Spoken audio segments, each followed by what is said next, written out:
Track Studio is the area in the game that we as developers have created all the tracks that you'll see in Career, and where you, as a player, can go in and create some of the tracks that you can maybe share with the community or share with your friends.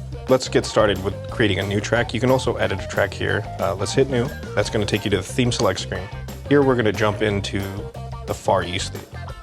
You're given the option to draw the track or drive the track. The first one we'll explore is draw track, so just go ahead and tap it with your finger there.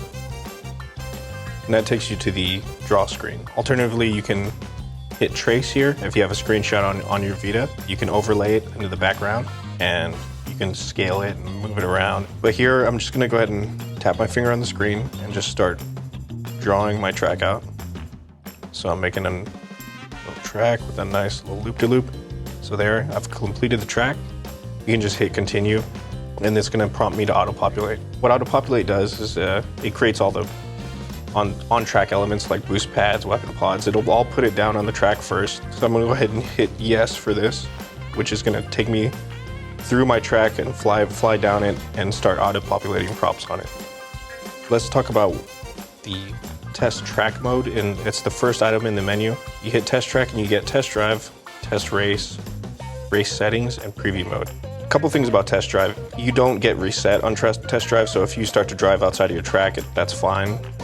It's really just as a kind of testing tool to see, how certain turns work. The next mode is test race. This is where you go to simulate an actual race, and race settings is tied into test race.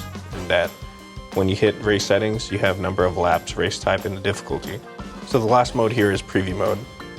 Preview mode's important because not only does it give you a view of your whole track here, and you can just move the camera around with the right and left sticks, but it also sets the thumbnail that you're going to use for your save file. So when you're sharing it, this is where you go to take a picture, and then the thumbnail that shows up is what everyone will see.